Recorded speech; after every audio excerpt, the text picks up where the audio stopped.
Vamos a continuar con las variaciones en el potencial de membrana.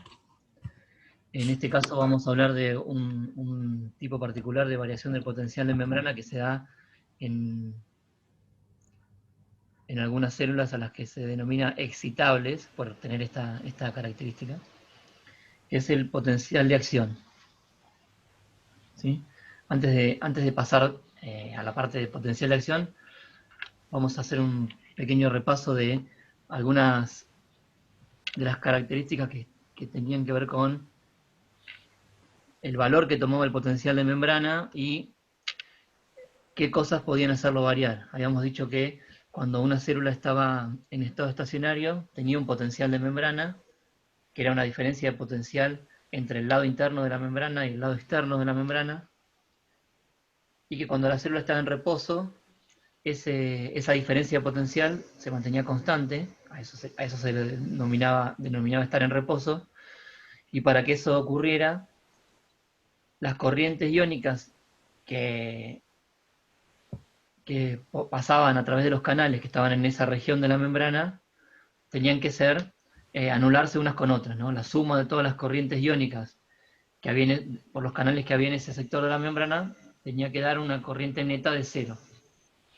De manera tal que al no entrar ni salir cargas a la célula por ese lado de la membrana, por ese sector de la membrana, en forma neta, el potencial no sufriría ningún cambio. Y dijimos que si como cada corriente dependía de la diferencia entre el potencial de equilibrio del ion y el potencial de la membrana, y del número de canales que había para ese ion, la probabilidad de apertura de estos canales y la conductancia individual de cada uno de estos canales, decíamos que si estamos en la situación en la cual la célula está en reposo, el potencial de membrana podía estimarse con esta ecuación que se llamaba ecuación de conductancia cuerda, en función de esos potenciales de equilibrio, probabilidades de apertura, números de canales y conductancias individuales de cada uno de esos canales. Y habíamos dicho que en cada canal podía pasar distintos tipos de iones, los canales iónicos tenían una especificidad, y que el movimiento de los iones a través de esos canales ocurría de manera espontánea, sin aporte de energía metabólica, en el sentido en el cual se producía una disminución de su potencial electroquímico.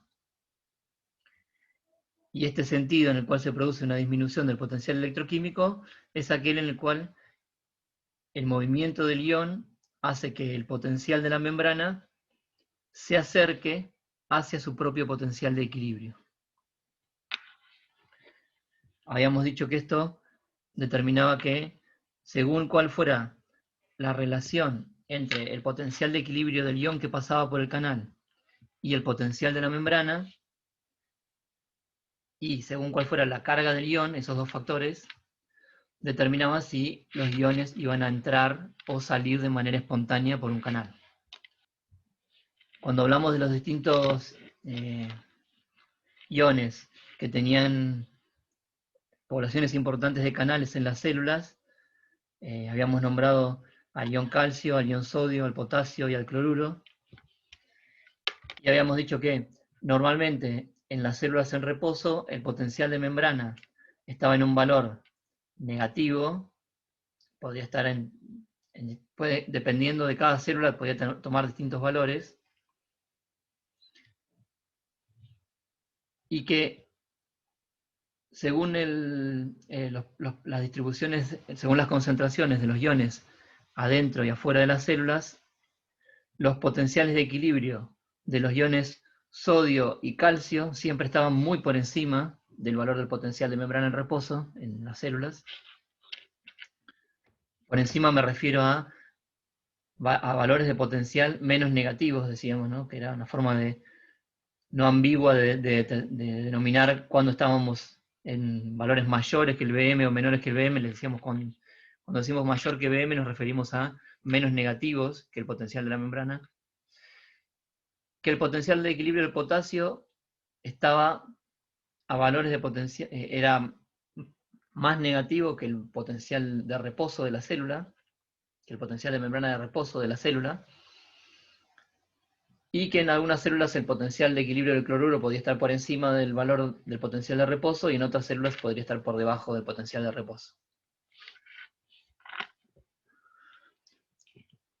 En función de eso, podíamos decir que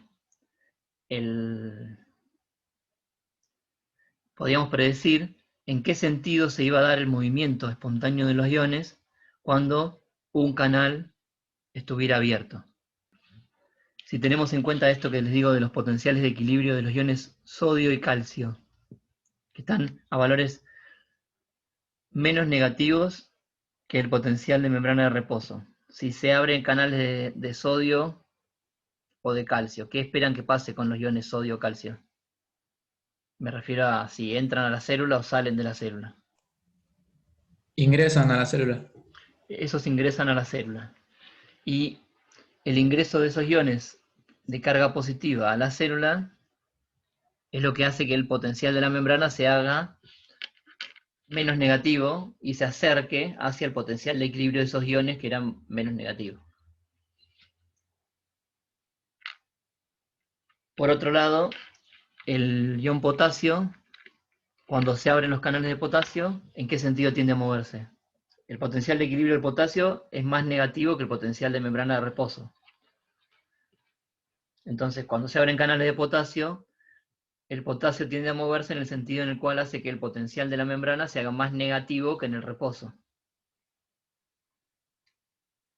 Y esto se logra sacando potasios de la célula, ya que el potasio tiene una carga positiva. Entonces, cuando sacamos potasio, el potencial del lado interno se hace un poco más negativo que lo que era antes, y el potencial de la membrana se acerca al potencial de equilibrio del potasio, que era más negativo.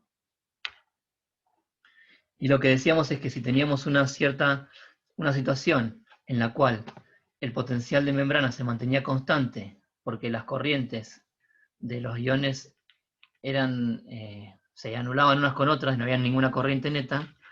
Si se daba una situación en la cual alguna de las corrientes preexistentes modificaba su valor o se sumaba una nueva corriente, entonces eso desbalanceaba esta igualdad y ya no daba más que cero el valor de la sumatoria de las corrientes, y por lo tanto el potencial dejaba de ser constante y el potencial de la membrana iba a sufrir un cambio en el sentido en el cual se iba a acercar al potencial de equilibrio del ion cuya corriente hubiera aumentado, o se iba a alejar del potencial de equilibrio del ion cuya corriente hubiera disminuido. Y dijimos que en muchas células había canales que podían ser sensibles a una determinada señal, y esa sensibilidad a la señal se manifestaba como un cambio en la probabilidad de apertura de ese canal al cambiar la magnitud de esa señal. Y ese cambio en la probabilidad de apertura del canal provocaba entonces, como dijimos recién, un cambio en el potencial de la membrana en las zonas adyacentes a ese canal. Y además dijimos que si se cambiaba el potencial de membrana en las zonas adyacentes al canal que había cambiado su probabilidad de apertura en respuesta a la señal, se podían generar situaciones en las cuales hubiera dos sectores de la membrana con un potencial eléctrico diferente, y como esos dos sectores se encontraban comunicados por un medio conductor, que es el citoplasma de la célula, podía haber un flujo de corriente desde una zona desde la zona que tuviera un potencial eléctrico más despolarizado o menos negativo, hacia la zona que tuviera un potencial eléctrico más negativo. A esas corrientes les llamábamos corrientes electrotónicas, y la consecuencia de la existencia de estas corrientes es que si el cambio del potencial, el cambio de la probabilidad de apertura de este canal en respuesta a la señal, hacía que el potencial de la membrana se hiciera menos negativo, o sea que hubiera una despolarización cerca de este canal, entonces si el potencial de la membrana se hacía menos negativo en las inmediaciones de este canal que en las zonas que estaban en reposo, entonces podía haber corrientes despolarizantes que, llegando a las zonas que anteriormente estaban en reposo, las despolarizaban. Una de las características que tenía esta despolarización por las corrientes electrotónicas es que, además de sufrir un cierto retraso en el tiempo, porque esta corriente tiene que desplazarse, además del retraso en el tiempo, parte de esta carga que se está movilizando se va disipando a medida que nos vamos alejando del punto donde ocurrió el cambio de potencial de membrana originalmente, y entonces cuanto más lejos nos vayamos, menor va a ser el efecto despolarizante que va a tener esta corriente electrotónica. Entonces lo que vamos a ver es una despolarización con un cierto valor en esta región, un poco menor en esta región, y a medida que nos vamos alejando, esta despolarización va perdiendo intensidad o magnitud, y en una región suficientemente alejada puede ocurrir que no se sienta nada, ¿sí? Que no haya ningún cambio. O sea que las despolarizaciones se pueden propagar a lo largo de la membrana, pero cuando van solamente por corrientes electrotónicas, tienen una disminución de la intensidad, ¿sí? Porque hay una disipación de esas cargas que se están moviendo. Habíamos dicho que las células que actuaban como sensoras podían ser de dos tipos principales, o eran neuronas pseudomonopolares, o eran otra célula sensora que se comunicaba con una neurona pseudomonopolar. En las neuronas pseudomonopolares tenemos una terminal periférica, y en esa terminal periférica es donde se recibe la señal, ¿sí? Esa es la región sensible a la señal. Y esa sensibilidad a las señales que puede detectar esta neurona pseudomonopolar se debe que en esta terminal periférica están esos canales cuya probabilidad de apertura depende de la magnitud de una determinada señal. Distintas neuronas pseudomonopolares, cada una son sensibles a distintos tipos de señales, ¿sí? Y eso está dado por el tipo de canales que tengan presentes. Dijimos que esa dependencia de la probabilidad de apertura del canal con la señal podía darse porque el propio canal era el receptor de esa señal, o porque a través de la activación de un receptor por parte de la señal y la activación de una cascada de señalización intracelular se modificaba la actividad de un canal, cuando en el caso de que el receptor no fuera el propio canal. Pero de todas maneras, cuando cambia la señal, cambia la probabilidad de apertura de los canales. Y dijimos que ese cambio de la probabilidad de apertura de los canales conduce a un cambio en el potencial de la membrana en la región cercana en esta terminal periférica. En el otro extremo de la neurona pseudomonopolar, ¿sí? Este sería su axón, ¿no? En el otro extremo de este axón tenemos la terminal axónica, que es el lugar por donde la neurona pseudomonopolar libera neurotransmisores que le permiten comunicarse con las células siguientes, con otras neuronas del sistema nervioso. La terminal periférica capta las señales, y en la terminal axónica se libera el neurotransmisor para comunicar información relacionada con la captación de las señales a otra neurona que está en el sistema nervioso central. Esa liberación de neurotransmisores en las neuronas,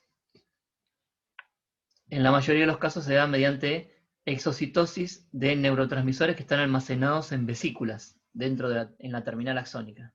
¿Sí? El neurotransmisor se sintetiza, se guarda, se almacena en una vesícula que es una bicapa fosfolipídica con una composición similar a la de la membrana de la terminal axónica,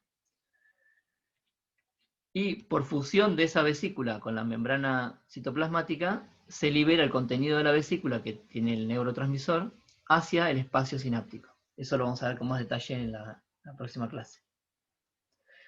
La fusión de la vesícula con la membrana citoplasmática de la terminal axónica requiere de un paso previo, que es un aumento en la concentración de calcio intracelular. ¿De dónde les parece que puede salir ese calcio? Porque, ¿de qué manera aumentaría la concentración de calcio intracelular?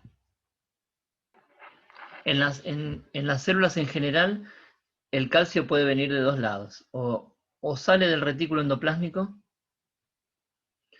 o ingresa a la célula desde el exterior celular a través de canales. ¿Sí? En la terminal axónica, lo que ocurre es que el calcio ingresa a través de canales. Y estos canales de calcio son sensibles a una señal que es el potencial de la membrana. En la terminal axónica hay canales de calcio cuya probabilidad de apertura es función del potencial de la membrana en las regiones adyacentes a donde está el canal.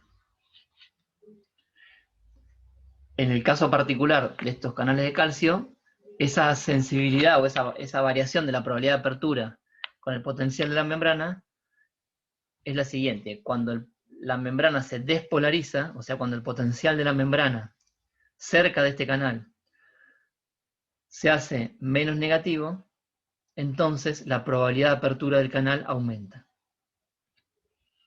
Cuando aumenta la probabilidad de apertura del canal, el calcio, que habíamos dicho que ingresaba a la célula, va a ingresar en mayor cantidad, y ese aumento en el ingreso de calcio es lo que hace que aumente la concentración del calcio en esa región de la terminal axónica y se produzca la exocitosis del neurotransmisor. Lo primero que tendríamos que ver es cómo funciona un canal sensible al potencial de la membrana, que nunca lo habíamos comentado esto. Decíamos que en todos los canales hay un estado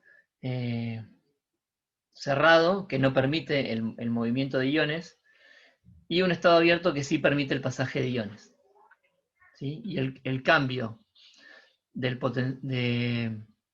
el estado cerrado al estado abierto ocurre de manera aleatoria. El canal pasa del estado cerrado al abierto aleatoriamente a través de cambios en su conformación, y uno no puede predecir nunca si va a estar abierto o cerrado en un momento dado.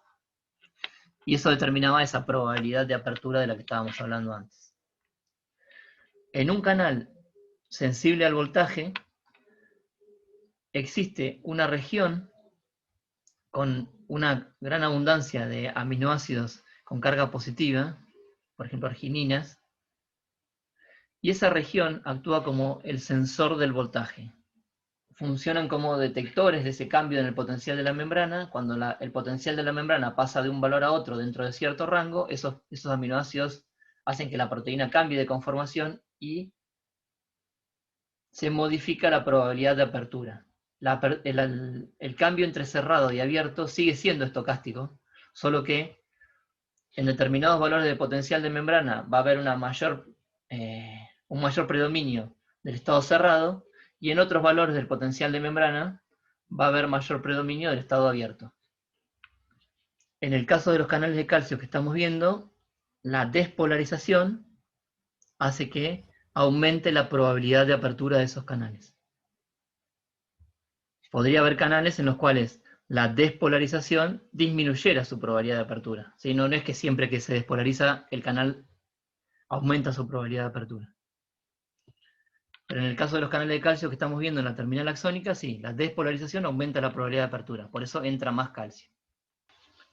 Entonces, en una neurona pseudomonopolar tenemos en la terminal periférica, se recibe una señal, provoca cambios en la probabilidad de apertura de un canal, y eso provoca un cambio en el potencial de la membrana. Si ese canal modifica su probabilidad de apertura en el sentido en el cual lleva el potencial de membrana hacia un valor menos negativo, entonces el efecto de la señal es despolarizar la terminal periférica. Y por otro lado, en el otro extremo de la neurona, en la terminal axónica, la liberación del neurotransmisor mediante exocitosis requiere de un evento de despolarización que aumente la probabilidad de apertura de los canales de calcio. Así que fíjense que Por un lado, la señal produce una despolarización en un extremo de la célula, y por otro lado, la despolarización produce la exocitosis del neurotransmisor. A determinados cambios en la magnitud de la señal en este extremo, le va a corresponder una cierta cantidad de neurotransmisor liberado por este otro extremo, para que cuando comunique esto a la otra célula entienda qué es lo que está pasando acá. ¿Sí? La célula siguiente no va a saber nada de cuál es la señal, simplemente va a recibir este neurotransmisor, pero la cantidad de neurotransmisor que reciba va a ser proporcional en cierto grado a la magnitud de la señal que la neurona pseudomonopolar recibe en su terminal periférica. ¿De qué manera los cambios en la magnitud de la señal van a producir cambios en la exocitosis del neurotransmisor? ¿Cómo se entera este terminal axónica que cambió la magnitud de la señal en la terminal periférica? ¿Cuál será la cosa que conecta esos dos eventos? Esta región se despolariza y tiene que ocurrir una despolarización en esta otra punta. ¿Cómo una despolarización que ocurre acá podría generar una despolarización en la otra punta? Esa es la pregunta. En el chat hay un par de comentarios. Sí, ¿Que te los ahí lea, Pablo? te los voy leyendo, Pablo. Nicole puso, por una corriente electrotónica despolarizante. Ah, muy bien. Si una señal llega a la terminal periférica y produce una despolarización y otras regiones están en reposo, puede ocurrir una corriente electrotónica despolarizante entre esa región que se despolarizó y la región que estaba en reposo. Si esa despolarización tiene suficiente magnitud, podría abrir los canales de calcio que están en la terminal axónica. No, el contexto que les quería dar es que, por ejemplo, que piensen que esta neurona pseudomonopolar es la neurona sensitiva que vimos en anatomía, histología, que, por ejemplo, cuyo soma forma el ganglio sensitivo posterior a nivel de la médula, por ejemplo. ¿Bien? Entonces, esta terminal periférica va a ser la parte sensorial. Y todo este axón es muy largo, por ejemplo, como para ser sensitivo de un dedo, que tiene que llegar hasta la médula. O sea, la terminal axónica va a estar a nivel de la médula. Y este cuerpo, este soma de esta neurona va a estar formando un ganglio sensitivo. Entonces, para que piensen que, y un poco trayéndolo con lo que acaba de decir Nicole, esta longitud del axón sería por ahí un impedimento para una corriente electrotónica que habíamos visto en la clase anterior que un poco se va disipando y se va perdiendo la magnitud de esa corriente electrotónica. Muy bien. ¿Se entiende la idea? Esta neurona puede medir muchos centímetros o hasta metros, según el animal que estemos mirando. Entonces, para transmitir la información a tan larga distancia, la corriente electrotónica no es útil porque dijimos que se disipaba, y se disipa muy rápido. ¿Sí? Al recorrer ya unos pocos micrómetros ya se puede disipar. El alcance que va a tener esa corriente electrotónica despolarizante, cuando digo el alcance me refiero a qué tan lejos en la membrana va a poder llegar a despolarizar la membrana, va a depender de la magnitud que tenga este cambio de potencial de membrana que ocurre en esta terminal periférica. Cuanto más grande sea el cambio de potencial de membrana que ocurre por la llegada de la señal, más lejos va a llegar el efecto despolarizante. ¿Sí? Pero para recorrer 1 metro tendría que cambiar mucho más que lo que permiten los potenciales de equilibrio del sodio y del calcio. Entonces, la corriente electrotónica permite la conducción de un estímulo despolarizante, pero no a una distancia súper larga. En general, estos cambios de potencial asociados a la llegada de señales que son detectadas por las terminales periféricas de las neuronas son bastante pequeños. ¿Sí? Y cuando digo bastante pequeños digo 3 o 4 milivolts. Así que muchas veces se necesita mucha actividad de señal sobre muchos canales para que se produzca un cambio de potencial de membrana suficientemente grande para desencadenar algunas de las respuestas que vamos a ver más adelante. Muy bien, entonces, en las neuronas y en otras células que también tienen tamaño muy grande, como por ejemplo el músculo esquelético. En algunas células de músculo esquelético pueden ser de tener, no sé, medir 10 centímetros de largo. O en órganos donde la transmisión un impulso despolarizante tiene que viajar también varios centímetros, aunque pase entre varias células, como por ejemplo en el corazón. Entonces en las neuronas, en el músculo esquelético, en el músculo cardíaco, la propagación de las despolarizaciones se hace mediante potenciales de acción, como habían dicho muy bien hace un ratito. ¿Sí? Esos potenciales de acción consisten en despolarizaciones y repolarizaciones que ocurren de manera relativamente rápida, en algunas células más rápido que otras, ¿sí? En la neurona y en el músculo esquelético, este evento de despolarización y repolarización puede ocurrir en forma completa en un tiempo de entre 2 y 5 milisegundos, por ejemplo.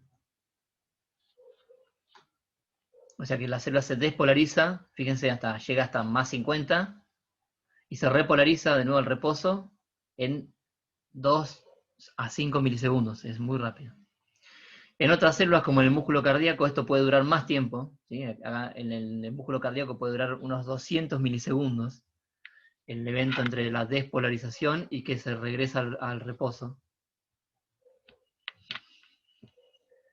Pero en todas esas células, la propagación de la despolarización en esas distancias largas que son necesarias, ocurre mediante lo que le llamamos potenciales de acción.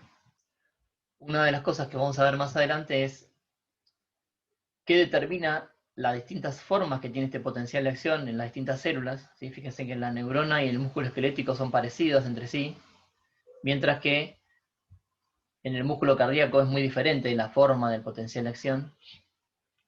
Y vamos a hablar de qué cosas son las responsables de la fase de despolarización y de la repolarización de estos potenciales de acción. Y en esta clase y en la clase que viene vamos a hablar de cuál es esta señal que se está acá indicando como responsable del inicio de cada uno de los potenciales de acción. Entonces vamos a comenzar con el potencial de acción en la neurona, que es el ejemplo que vamos a ver ahora. En una neurona tenemos un potencial de reposo que está en unos menos 70 milivolts más o menos. La llegada de alguna determinada señal a la zona donde se produce un potencial de acción, que ahora después vamos a ver cuál es, provoca una despolarización, que si esa despolarización alcanza un cierto valor, se dispara el potencial de acción.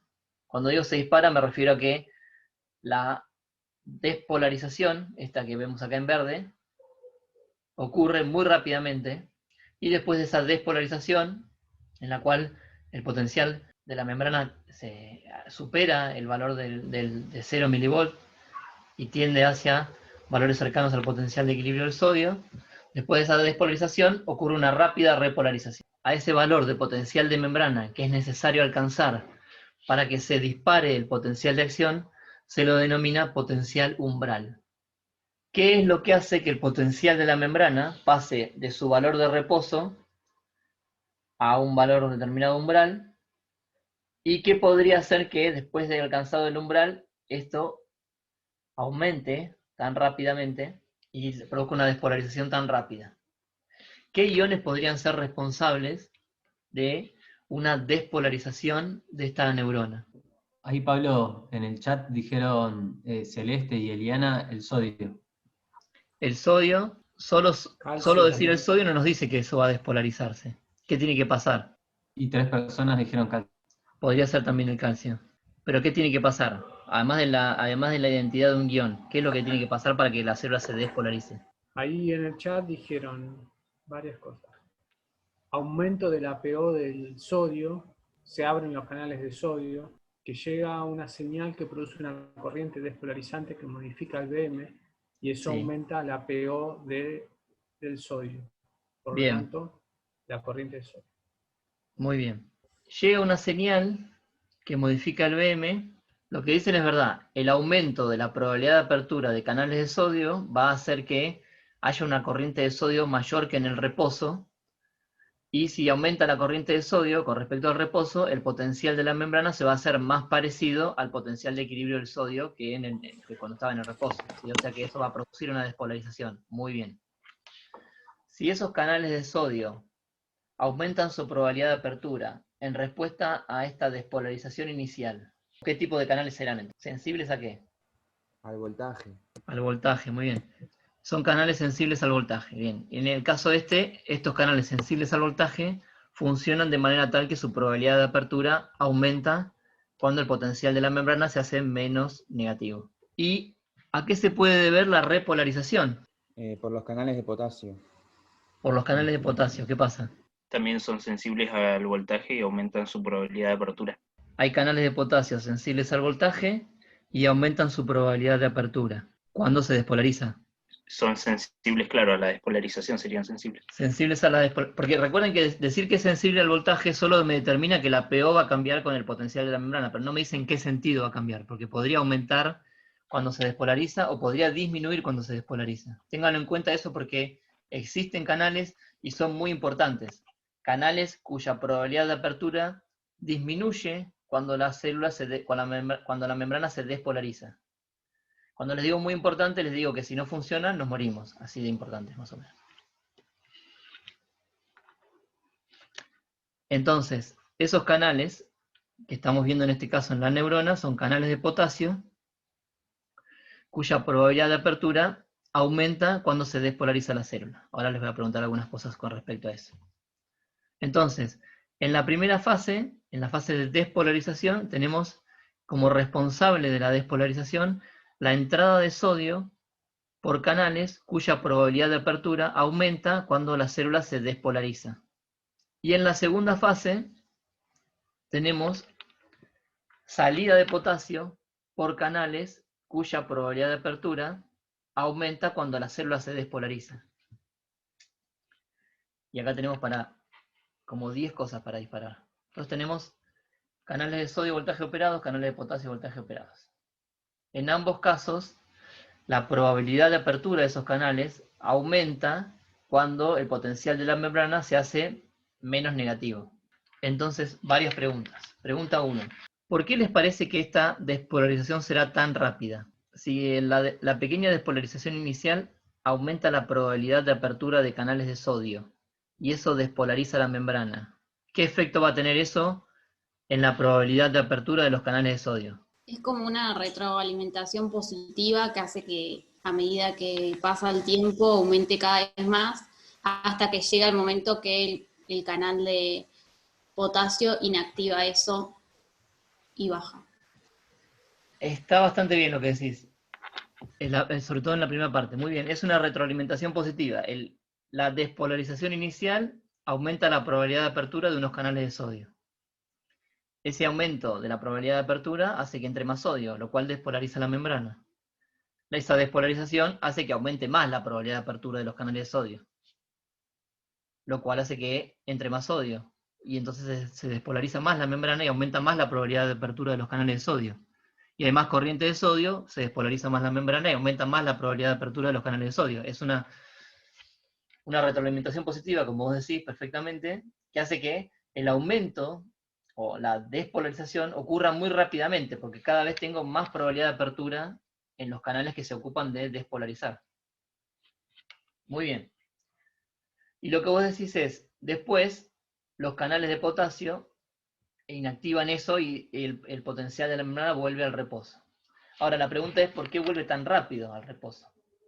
Porque si los canales de sodio tienen esta relación de probabilidad de apertura con el potencial de la membrana, cuanto más despolarizada está la célula, más alta será la corriente de sodio. Entonces, aunque el potasio salga, tengo una alta corriente de sodio. ¿Por qué baja así en picada y no baja así lentamente?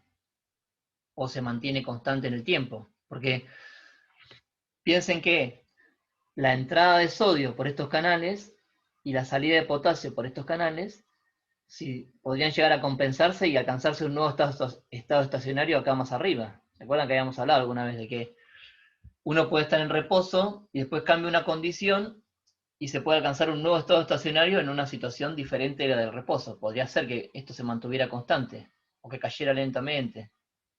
¿Por qué cae en picada?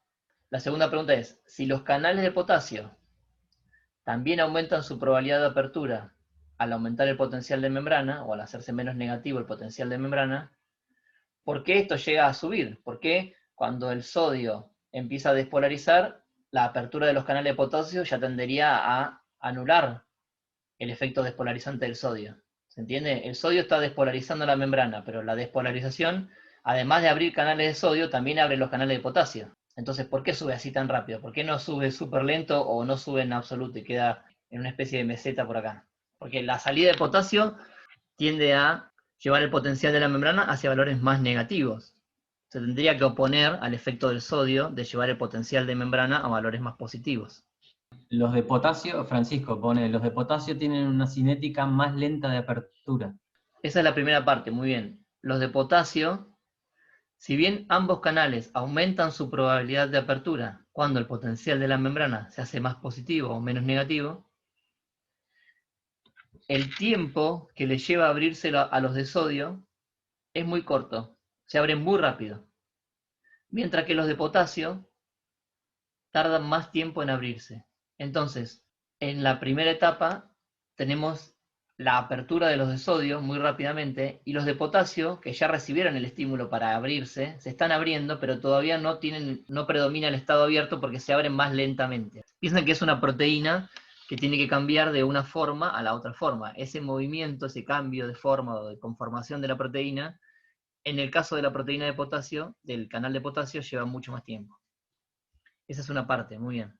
Eso me explicaría por qué primero dejan que el sodio despolarice y el potasio hace su efecto después. Pero ¿por qué no se queda acá arriba y baja? La razón de eso es que el canal de sodio, operado por voltaje, no tiene solamente dos estados conformacionales, sino que tiene 3 estados conformacionales.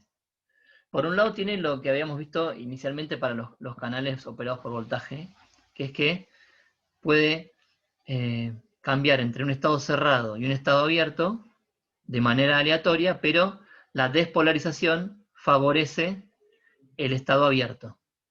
¿Sí? Entonces, cuando la célula se despolariza, los canales decimos que se abren o aumentan su probabilidad de apertura y pasan más tiempo en el estado abierto, lo cual permite que entre sodio. Ahora, después de un tiempo que el canal está abierto, el canal pasa a un estado que se llama inactivado. En ese estado inactivado tampoco pueden pasar iones a través del canal. Entonces tengo el estado cerrado, donde no pasan iones, pasa al estado abierto, favorecido por la despolarización. En el estado abierto sí pasan iones. En este caso el sodio que entra y despolariza la célula, pero después de un tiempo de estar abierto, pasa al estado inactivado. Así como el potasio tiene una cinética lenta en el sentido en cuanto al tiempo que le lleva a pasar del estado cerrado, predominantemente cerrado, al estado predominantemente abierto, en el caso de los canales de sodio, hay otra cosa que es lenta, que es la inactivación. O sea que el mismo estímulo despolarizante aumenta la probabilidad de apertura del canal, pero también hace que el canal se inactive. ¿Sí? ¿Ven esta estructura que está acá? Bloquea el poro acuoso y no deja que los iones pasen. Son como dos cosas que se disparan a la vez cuando la célula se despolariza. Los canales tienden a estar más tiempo en el estado abierto, pero también se mueve esta parte de la proteína y bloquea el paso de los iones por el canal y lo inactiva. Una consecuencia que tiene esta inactivación es que los canales que están inactivados no pueden volver a abrirse, no pueden pasar del estado inactivado al estado abierto. Esta inactivación es lo que les muestra acá con este canal que ven aquí que está bloqueado y no pasa sodio. Debido a esta inactivación de los canales de sodio después de que la célula se despolarizó, es que la apertura tardía de los canales de potasio produce una repolarización tan rápida, porque ya el sodio no está participando más. Entonces el potasio logra bajar el potencial de la membrana muy rápidamente. Entonces, temporalmente, los eventos serían: primero, aumenta la probabilidad de apertura de los canales de sodio, eso es lo más rápido. Después los canales de sodio se inactivan. Y después los canales de potasio se abren. Cuando los canales de sodio se inactivan y los canales de potasio se abren, la célula se repolariza. Y por eso se repolariza tan rápidamente. Si los canales de sodio se mantuvieran abiertos, aunque saliera potasio, lo que pasaría es que habría una corriente entrante de sodio y una corriente saliente de potasio. Y el potencial de membrana se podría mantener en una meseta o caer mucho más lentamente. Entonces decimos, el canal de sodio tiene 3 estados: cerrado, abierto, inactivado. Para que del estado inactivado se pueda pasar al estado cerrado, la célula tiene que repolarizarse, o la membrana tiene que repolarizarse en la región donde están estos canales. ¿Sí? Cuando la membrana se repolariza, el canal vuelve al estado cerrado. Y una vez que está en el estado cerrado, ahora sí, frente a un estímulo despolarizante, puede volver a abrirse. Cuando el canal está en estado abierto o cuando el canal está inactivado, nuevos estímulos despolarizantes que pueda recibir esta región de la membrana no pueden producir ningún efecto, ¿sí? Porque si el canal está abierto no se puede abrir más que abierto, si ya está en la máxima probabilidad de apertura, y si está inactivado, por más que yo tenga la membrana despolarizada, no se puede generar flujo de iones sodio. Entonces eso también es importante para tenerlo en cuenta. Es necesario que la célula se repolarice para que pueda ser capaz de generar un nuevo potencial de acción. En cuanto a los canales de potasio, tienen solo 2 estados: el estado cerrado y el estado abierto. El estado abierto es favorecido por la despolarización, pero el tiempo que le lleva a pasar del estado cerrado al estado predominantemente abierto es mucho mayor que lo que le lleva al sodio pasar del estado abierto y al inactivado. ¿Sí? Por eso es mucho mayor, no, es mayor. Por eso el potencial de acción de la neurona tiene esa forma, con una despolarización muy rápida y una repolarización muy rápida. Al contrario de lo que ocurre con el canal de sodio, el canal de potasio no tiene una retroalimentación positiva. El canal de potasio tiene una mayor probabilidad de apertura cuando la célula está despolarizada. Ahora, la apertura del canal de potasio provoca que salga potasio, lo cual lleva el potencial de membrana a valores más negativos. Y eso lleva a que la probabilidad de apertura de los canales disminuya. No tiene un efecto explosivo parecido al del sodio. Decíamos que para que pudiera generarse un potencial de acción, es necesario que la membrana se despolarice, la membrana en la región donde están estos canales operados por voltaje de sodio, se despolarice hasta un cierto valor umbral. Cuando la membrana alcanza un valor de potencial determinado, la cantidad de canales de sodio que tienen una probabilidad de apertura suficientemente alta, ya es suficiente como para que se desencadene toda la fase de despolarización del potencial de acción. Entonces, si se alcanza un determinado valor de despolarización de la membrana, que le llamamos potencial umbral, eso es suficiente para que la cantidad de canales de sodio que se abren o que están en el estado abierto provoquen una despolarización que se retroalimenta positivamente y genera toda la fase de despolarización del potencial de acción. Después de un tiempo de estar abiertos, los canales de sodio se inactivan, los de potasio se abren, y entonces tenemos la fase de repolarización del potencial de acción. ¿Qué podría hacer que el potencial de la membrana en una región alcanzara un valor despolarizado suficiente como para desencadenar un potencial de acción? La pregunta es, ¿qué cosa podría desencadenar esa despolarización inicial? Los canales de sodio operados por voltaje, cuya probabilidad de apertura aumenta cuando la membrana se despolariza, reaccionan a esta despolarización inicial aumentando su probabilidad de apertura. Y eso genera más entrada de sodio, más despolarización, más probabilidad de apertura, más entrada de sodio, y así hasta que llegamos a estos valores. Y después los canales de sodio se inactivan, los canales de potasio se activan y la célula se repolariza, o este sector de la membrana de la célula se repolariza. La pregunta es, ¿cómo llega a ocurrir esta despolarización inicial? Ahí Francisco dice que alguna señal o estímulo. Bien, una señal que ¿qué? Está bien lo que dijiste, pero ¿qué tiene que hacer esa señal? Puso que despolarice la membrana. La señal despolariza la membrana porque ¿qué es lo que hace? Agustín. Aumenta la PO. Sí, eso. Muy bien. Entonces, una señal que venga del exterior de la célula, que cambie la PO de algunos canales, puede provocar una despolarización, si esos canales se cambian su PO en el sentido que corresponde con un determinado ion que se mueve a través de ellos, pueden despolarizar la membrana, y esa despolarización puede ir hasta otra región donde hay canales de sodio operados por voltaje y provocar que aumente su probabilidad de apertura y se genere esta despolarización de la fase del potencial de acción. Bien. ¿Qué pasa si llega más señal? Si llega más señal que lo que había llegado en este caso, la despolarización que ocurrirá en esa región donde llegó la señal puede tener mayor magnitud y el potencial de membrana alcanzar valores que superen el valor del potencial umbral.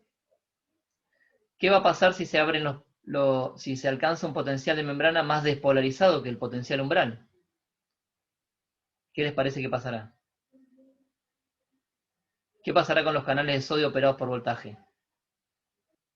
Pasarán del estado cerrado al estado abierto, y eso generará más despolarización, y habrá canales de sodio que aumentan su probabilidad de apertura, y eso genera más despolarización, hasta que pasado un cierto tiempo, los canales se inactivan, se abren los de potasio y se repolariza.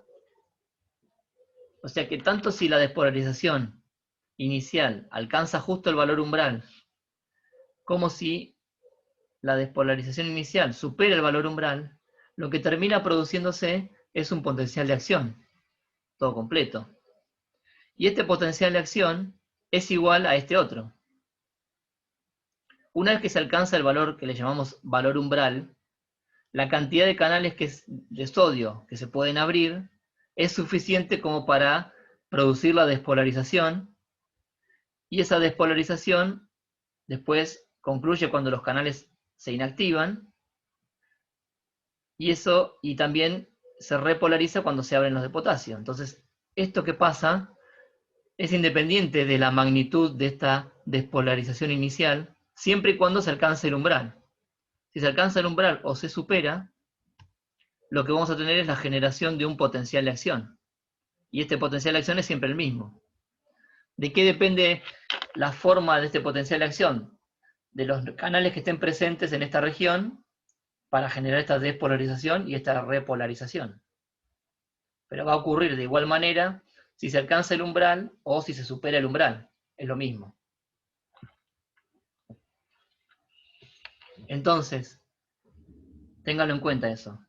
Siempre que la señal provoque una despolarización inicial que sea suficiente como para llevar al potencial de la membrana en las regiones donde hay canales de sodio y de potasio voltaje operados hasta el valor umbral, va a producirse un potencial de acción de la misma forma. ¿Sí? Ahora, ¿qué pasa si la despolarización inicial, debida a esa señal que llegaba, no llega hasta el valor del potencial umbral? Si no llega hasta el valor del potencial umbral, no va a haber suficiente cantidad de canales de sodio que pasen al estado abierto como para generar la despolarización del potencial de acción, y cuando se termina esa señal se disipa y se repolariza la membrana y vuelve al valor de reposo, ¿sí? No se genera un potencial de acción si no se alcanza ese valor umbral. No es que, o sea, justamente ese potencial se denomina potencial umbral del potencial de acción porque es el valor que hay que alcanzar para que se genere el potencial de acción. Entonces, si no se alcanza ese valor umbral, la membrana se repolariza y vuelve al estado de reposo sin generar un potencial de acción. Por lo tanto, siempre que se alcanza el potencial umbral o se supere, lo que tenemos es una generación de todo el potencial de acción. Y cuando no se alcanza el valor del potencial umbral, no se genera potencial de acción. Por eso se dice que los potenciales de acción son a todo o nada.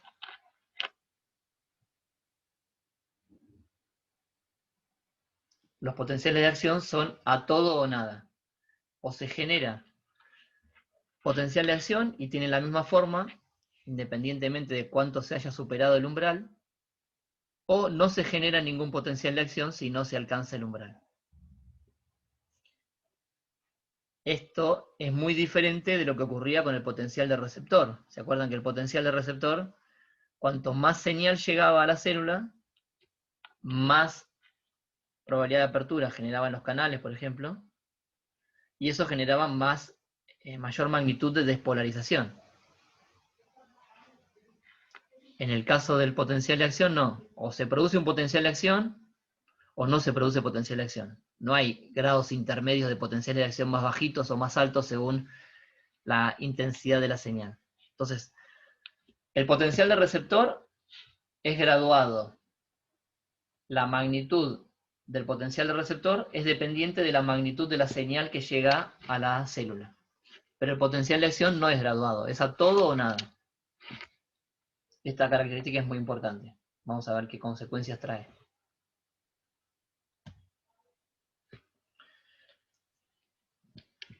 Dijimos que entonces que la generación de un potencial de acción era necesaria para poder propagar un estímulo despolarizante a lo largo de la membrana. Entonces lo que vamos a pensar ahora es de qué manera se produce esa propagación. Dijimos que era importante para que se pudiera propagar a distancias largas la despolarización, ¿no? Entonces, esto que les muestra acá, en esta parte de la figura, es una membrana un sector de la membrana de la célula. Tenemos una región en ese sector de la membrana en la cual está en la fase de despolarización de un potencial de acción, ¿sí? Porque están abiertos los canales de sodio, está entrando sodio a la célula por este lado. Y tenemos otra región adyacente a esta primera región, en la cual los canales de sodio y de potasio no sienten todavía la influencia y están en reposo, ¿sí? Entonces, en una región el potencial de la membrana se está despolarizando, o la membrana se está despolarizando, está yéndose a un potencial menos negativo, y en la otra región la membrana está en reposo, ¿sí? El potencial de membrana tiene el valor de reposo. Ahora, ¿qué va a pasar si tengo una región de la membrana despolarizada y una región de la membrana en un potencial más negativo y están comunicadas por un medio conductor? Dos regiones a diferente potencial eléctrico comunicadas por un medio conductor. ¿Qué va a pasar? ¿Se genera una corriente electrotónica? Bien, pero lo que está pasando sí es que pasa carga positiva de la zona más despolarizada a la que está en reposo. ¿Y qué efecto va a tener esa corriente electrotónica despolarizante? ¿Qué va a pasar? Va a despolarizar en menor grado a la otra zona. A la otra zona, pero en menor grado que ¿qué? que la que venía desde un principio, Claro, pero de la región 1. ahora fíjense esto. El estímulo despolarizante ya no es más esta corriente naranja que había acá. El estímulo despolarizante ahora es una despolarización que llegó hasta, no sé, más 20, más 30. ¿Sí? Este sector de la membrana está muy despolarizado y este sector está en reposo. La diferencia de potencial es enorme. Así que esta corriente es una corriente despolarizante muy grande. ¿Qué podría causar en esta región que estaba en reposo? Podría llevarla hasta el umbral del potencial de acción. Nosotros decimos, bueno, la corriente electrotónica se va atenuando o se va disipando, entonces la despolarización que ocurre en zonas más alejadas no es igual que la despolarización que ocurría en la zona original, desde donde parte la corriente electrotónica. Bien, pero en la zona de donde parte la corriente electrotónica tiene un valor muy despolarizado comparado con la que está en reposo. Entonces, esa corriente es suficiente para llevar a la zona que antes estaba en reposo hasta el valor del potencial umbral. ¿Se entiende la Claro, idea? de hecho el potencial de acción siempre mantiene la misma amplitud, así que no va a ser menor, sino que va a ser igual siempre. Este valor llega al umbral. Y como esto llega al umbral, ¿qué va a pasar en esta otra región?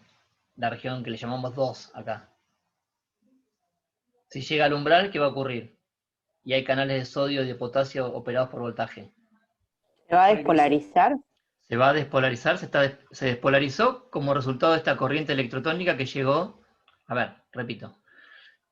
Inicialmente pasó algo en la célula que despolarizó una región de la membrana donde había canales de sodio y de potasio operados por voltaje, las despolarizó hasta el valor del potencial umbral del potencial de acción. Entonces, eso generó una gran apertura de canales de sodio operados por voltaje, lo cual produjo una muy rápida despolarización. Esta despolarización, que ocurre en este sector de la membrana, hace que haya un sector de la membrana con un potencial muy despolarizado, muy cerca de un sector de la membrana que está en reposo.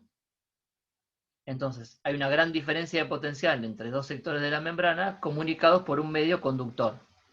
Eso hace que, o eso permite que ocurra una corriente electrotónica que va desde la zona más despolarizada hasta la zona que estaba en reposo.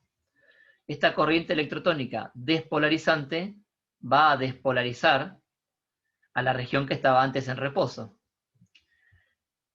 Como esta diferencia de potencial es tan alta, a pesar de que esta corriente electrotónica se vaya disipando, es suficiente para llevar a la región que antes estaba en reposo, para llevar su potencial de membrana hasta el valor del potencial umbral. Y cuando esta región alcanza el potencial umbral, en esta región va a ocurrir la generación de un nuevo potencial de acción, que si la población de canales es similar a la que había antes, va a tener la misma forma que el potencial de acción que se generó en el otro sector. Mientras la región 2 ahora se está despolarizando y está lista para generar un nuevo potencial de acción, la región 1 está en la fase de repolarización. ¿Sí? Entonces acá nos muestra, en vez de 2 sectores, tenemos 3 sectores. Y los vamos a mirar en 3 tiempos diferentes, para que esto sea una fiesta de diagramas. Tenemos 3 sectores de la misma célula. En el primer sector, en el tiempo 1, genera un potencial de acción. Y en la fase de despolarización del potencial de acción se generan corrientes electrotónicas que van hasta el segundo sector, que en el tiempo 1 estaba en reposo. Y hay un tercer sector más alejado que ni se enteró todavía, que sigue en reposo. Luego de un tiempo, en el primer sector ya se está repolarizando, pero en el segundo sector la corriente electrotónica logró llevar el valor del potencial de la membrana desde el valor de reposo hasta el valor del potencial umbral. El sector que está más alejado sigue en reposo, ni se enteró. En un tiempo 3, el primer sector que miramos ya volvió al valor de reposo. El sector 2 generó un potencial de acción, y cuando generó un potencial de acción, durante la fase de despolarización, se generaron corrientes electrotónicas que fueron hasta el otro sector, al 3, y lo despolarizaron hasta el valor del potencial umbral. Entonces, un tiempo después, en este sector, 3, se generará un potencial de acción. Entonces, de esa manera se propaga el potencial de acción. Se genera un potencial de acción en una región de la membrana que sirve como estímulo despolarizante para otra región de la membrana adyacente o cercana, donde haya canales de sodio y de potasio voltaje operados, y hace que se genere un potencial de acción ahí igual al que estaba en la otra región. Y este segundo potencial de acción sirve como estímulo para generar un nuevo potencial de acción en otra región más alejada. Y el potencial de acción que se genera en esa región sirve como estímulo para generar un nuevo potencial de acción en otra región más alejada.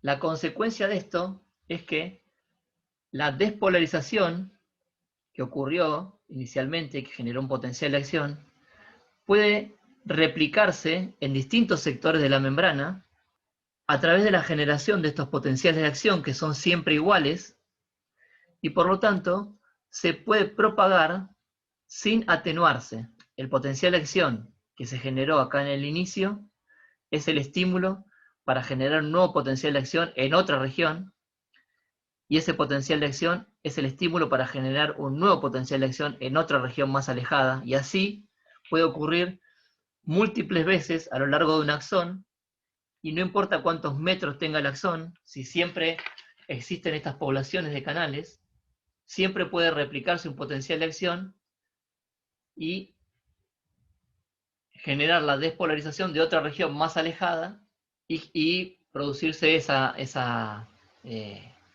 conducción del estímulo despolarizante a una distancia muy larga sin que se pierda la información.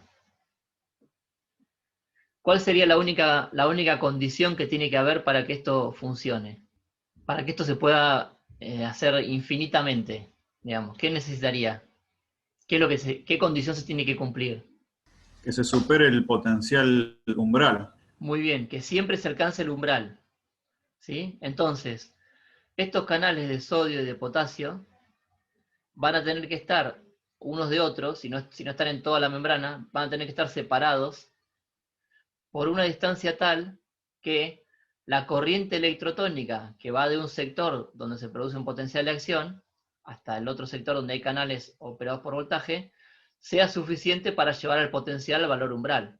Esto probablemente lo hayan visto en anatomía. Cuando vieron sistema nervioso, ¿vieron alguna forma de hacer que las corrientes que circulan por los axones de las neuronas puedan viajar más distancia sin disiparse?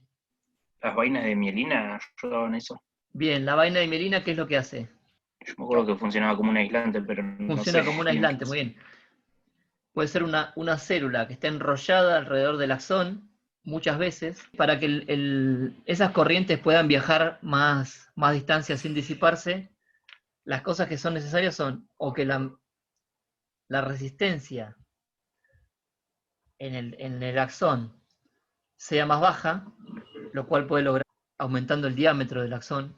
La resistencia más baja quiere decir la resistencia dentro del citoplasma, ¿no? Que es por donde fluye la corriente electrotónica, que sea lo más baja posible para que viaje más tiempo sin disiparse, pero la resistencia a través de la membrana sea lo más alta posible.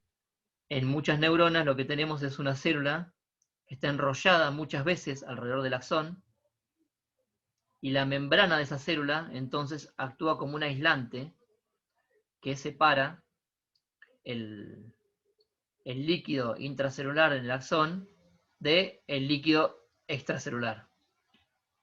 Entonces, ¿qué problema tiene esa membrana aislante? Donde está esa célula rodeada por ese aislante, no puede ocurrir la entrada de sodio por los canales de voltaje operados ni la salida de potasio por los canales de voltaje operados, porque eso está aislado.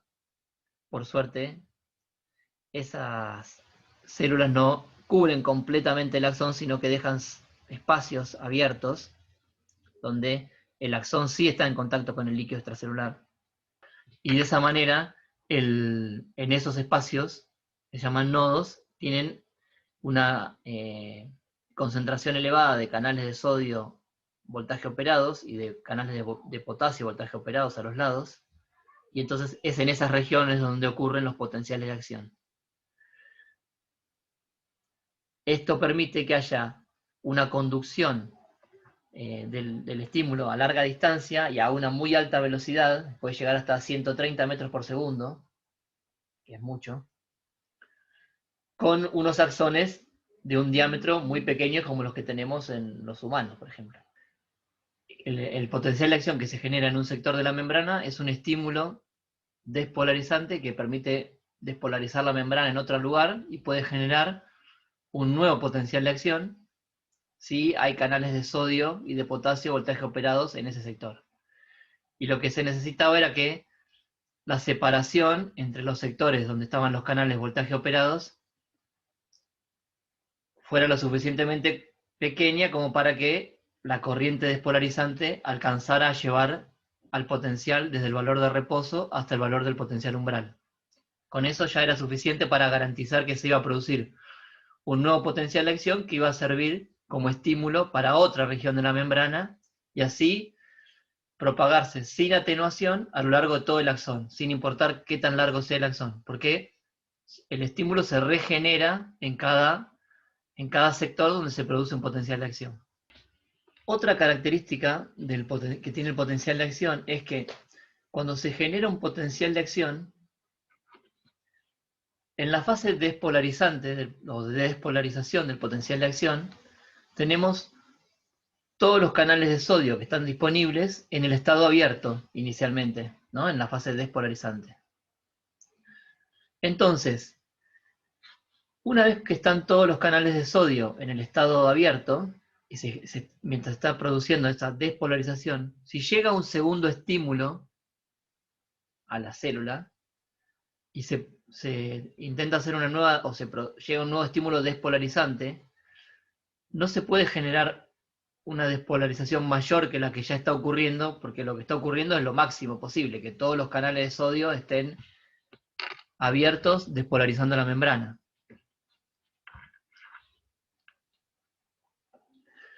Después de la despolarización, los canales de sodio dijimos que se inactivaban.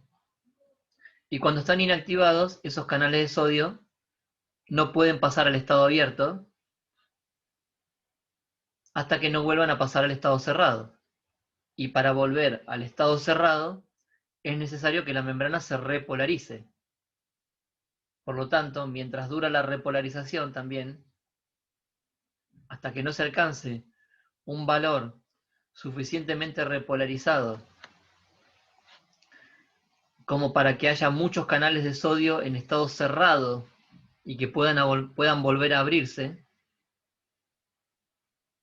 la membrana tampoco puede generar un nuevo potencial de acción.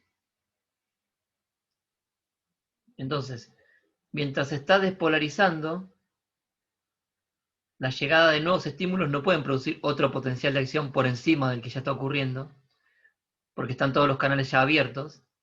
Y cuando se está repolarizando, tampoco se puede generar otro potencial de acción en el mismo lugar, porque los canales están inactivados. Es necesario llegar a un valor de potencial de membrana más cercano al reposo para que pasen al estado cerrado.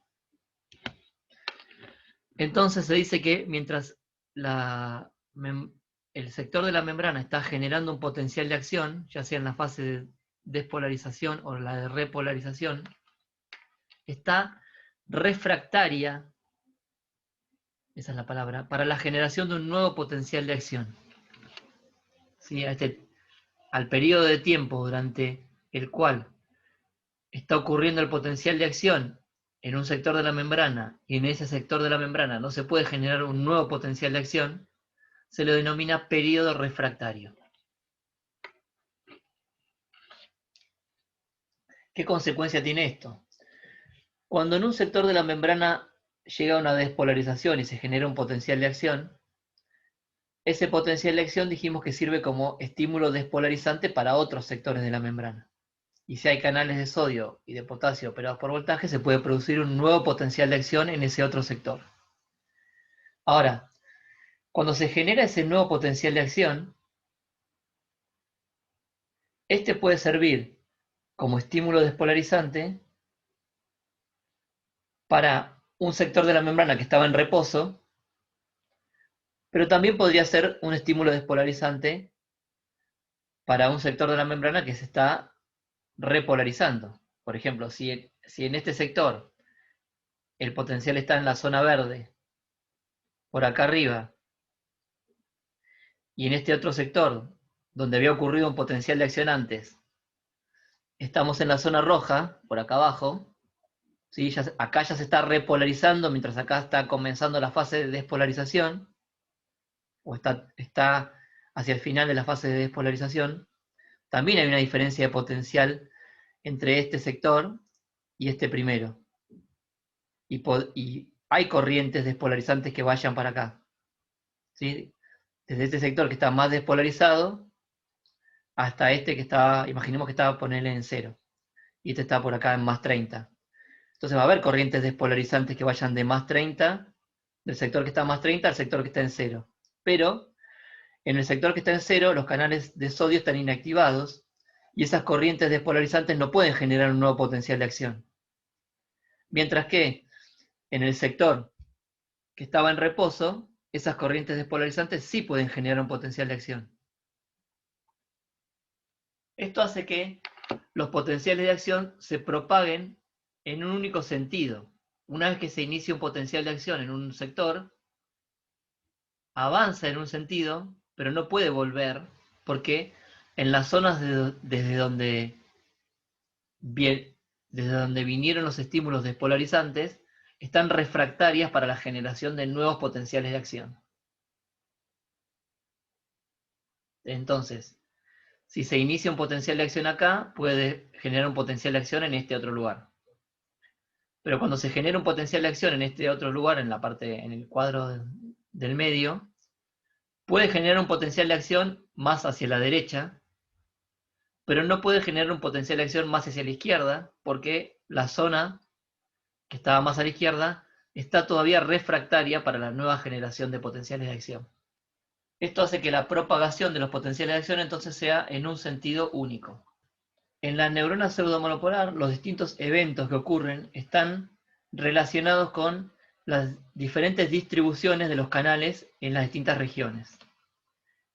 En la terminal periférica tenemos los canales que son sensibles a las señales, y eso hace que en la terminal periférica se produzcan los potenciales de receptor.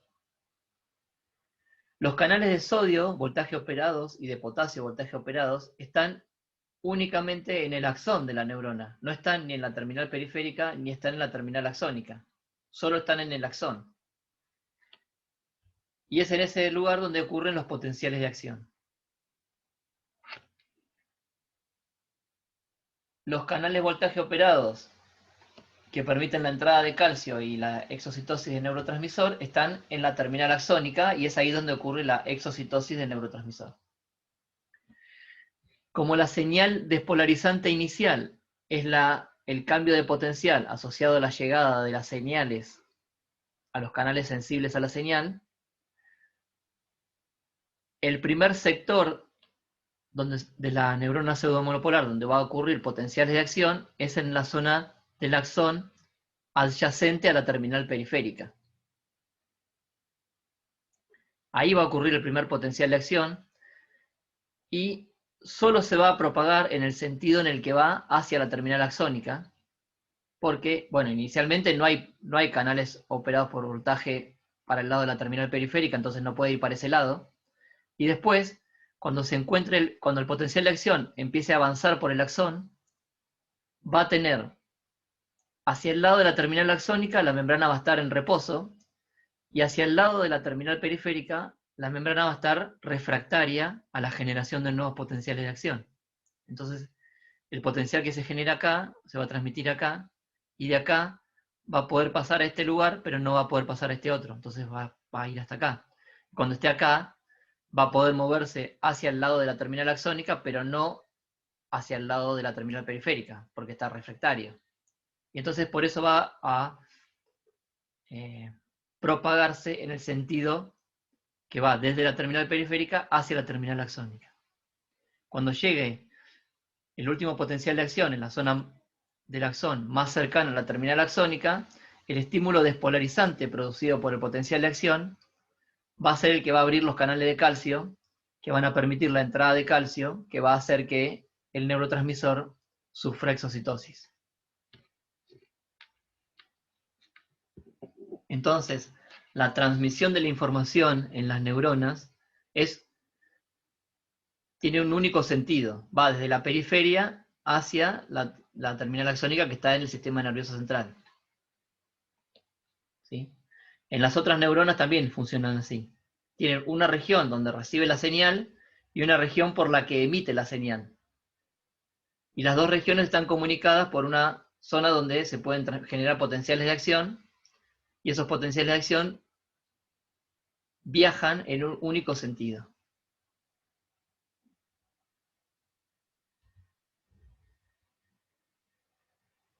Entonces, resumiendo, la llegada de una señal con diferente intensidad a la terminal periférica provoca cambios en la probabilidad de apertura de canales, y si eso hace que se despolarice la membrana, terminamos con la generación de lo que llamamos un potencial de receptor en la terminal periférica.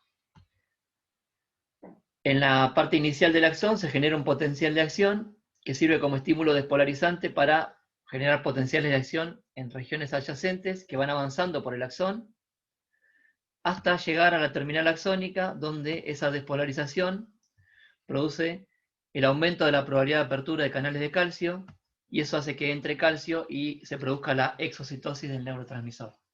Dijimos que había una relación entre la magnitud de la señal que se recibía en la terminal periférica y la cantidad de neurotransmisor que se liberaba en la terminal axónica.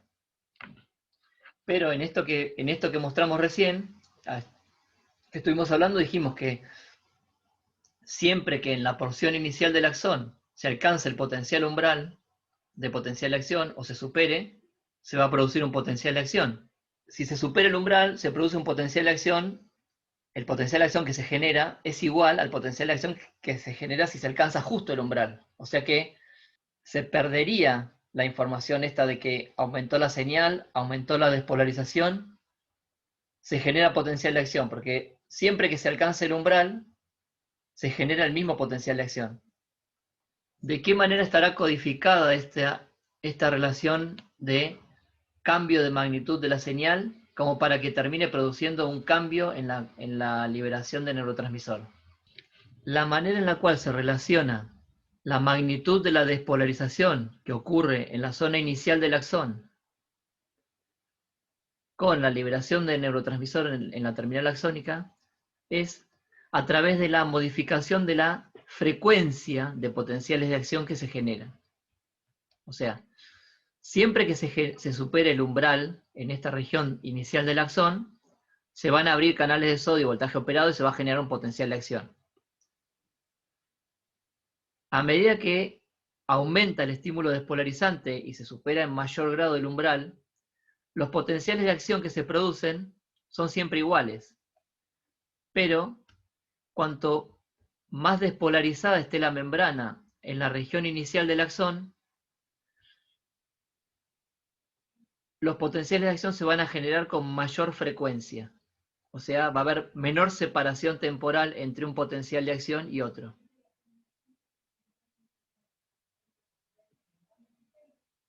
¿Sí? Entonces, si en la membrana ocurre una situación en la cual a mayor señal tenemos más, en la terminal periférica, a mayor señal tenemos mayor grado de despolarización de la terminal periférica, eso va a hacer que en el inicio del axón,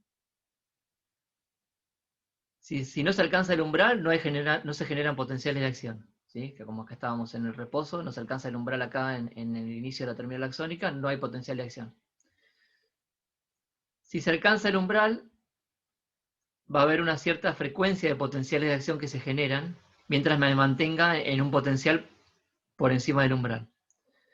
Cuanto más alto esté por encima del umbral, con mayor frecuencia se van a generar esos potenciales de acción. Esa mayor frecuencia de generación de potenciales de acción en cada punto del axón va a hacer que en la región final del axón, en la que está más cerca de la terminal axónica, va a haber despolarizaciones con mayor frecuencia y por lo tanto los canales de calcio van a aumentar su probabilidad de apertura en mayor grado y va a haber más entrada de calcio y va a haber más liberación de neurotransmisor. ¿Sí? Esa es la forma en la cual se transforma los cambios en la magnitud de la señal en cambios en la magnitud del neurotransmisor liberado. Es a través de la modificación de la frecuencia de los potenciales de acción que van a ir por el axón. Los potenciales de acción son siempre iguales, pero cuanto más se despolariza la membrana, tengo más potenciales de acción que se generan por unidad de tiempo en cada sector de la membrana. Y cuantos más potenciales de acción se generen por unidad de tiempo en la terminal, o cerca de la terminal axónica, más despolarizada va a estar la terminal axónica y más tiempo va a estar abierto el canal de calcio y más calcio va a entrar y más neurotransmisor se va a liberar. En la próxima clase, lo que vamos a ver es, o lo que van a ver ustedes, es de qué manera esta célula, a través de la liberación del neurotransmisor, se puede comunicar con otra neurona en la estructura que se denomina sinapsis. Y también vamos a ver otros tipos de sinapsis, además. ¿Sí? Pero digamos que este neurotransmisor que libera esta neurona va a actuar sobre otra neurona y va a funcionar de manera análoga a esta. El neurotransmisor va a ser una señal que va a provocar en la siguiente célula un cambio en el potencial de la membrana. Y ese cambio en el potencial de la membrana va a producir que esa célula que está recibiendo el neurotransmisor cambie su actividad de alguna manera.